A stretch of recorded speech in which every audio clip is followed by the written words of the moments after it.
Hi friends, M के all न्यूजमध्ये आपलं स्वागत आहे। तुम्ही बघत आहे एम के ऑल न्यूज। तर मित्रांनो, महाराष्ट्र पोलीस भरती जी 2019 ची भरती आहे ना मित्रांनो, त्यासाठी चालू घडामोडीचा व्हिडिओ आहे। तर या व्हिडिओमध्ये 1 मार्च 2019 ची चालू घडामोडी आहे मित्रांनो। तर पोलीस भरतीसाठी आणि स्पर्धा परीक्षासाठी चालू घडामोडी अत्यंत महत्त्वाच्या असतात मित्रांनो।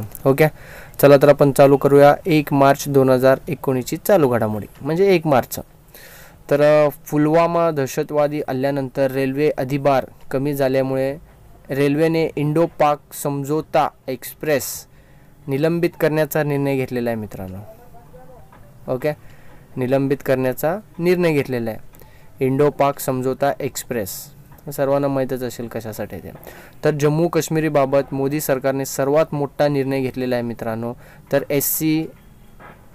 ST OBC आणि खुल्या प्रवर्गातील आर्थिक आरक्षणाचा लाभ आता काश्मीरी जनतेसह आंतरराष्ट्रीय सीमेवरील नागरिकांनाही मिळणार आहे मित्रांनो। ओके, तर सर्वात मोठा निर्णय मित्रांनो SC। तर गेलचा आंतरराष्ट्रीय क्रिकेटमध्ये 500 षटकार ठोकणारा पहिला फलंदाज आहे मित्रांनो। तर गेल हा वेस्ट इंडिजचा प्लेयर आहे मित्रांनो। आंतरराष्ट्रीय क्रिकेटमध्ये 500 षटकार ठोकणारा पहिला फलंदाज आहे। परवा झालेल्या मॅचेसमध्ये भरपूर मारलेले त्याने सिक्सर। तर बाले किल्ल्यात मोदी करणार AK-47 रायफल निर्मिती प्रकल्पाचे उद्घाटन। तर बाले किल्ल्यामध्ये मोदी करणार आहे AK-47 रायफल निर्मिती प्रकल्पाचे उद्घाटन।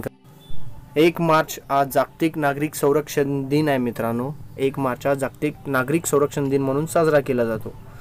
तर पुढचा आहे दहशतवादाच्या विरोधात रशिया भारतासोबत आहे मित्रांनो। तर रशियाच्या अध्यक्षांचा फोन आला होता नरेंद्र मोदींना, दहशतवादाच्या विरोधात रशिया आता भारतासोबत आहे। ओके, पुढचा प्रश्न आहे पाकिस्तानच्या ताब्यात असलेला भारतीय वायुदलाचे विंग कमांडर अभिनंदन वर्धमान यांची 1 मार्च रोजी सुटका करण्याची घोषणा केलेली आहे पाकिस्तानने।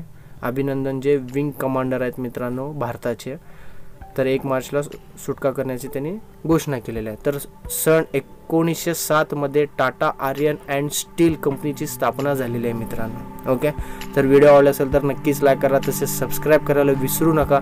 सबस्क्राईब केल्याने जेणेकरून अशा प्रकारचे व्हिडिओ तुम्ही सहजपणे बघू शकता। माझ्या चॅनलचं नाव आहे MK ऑल न्यूज।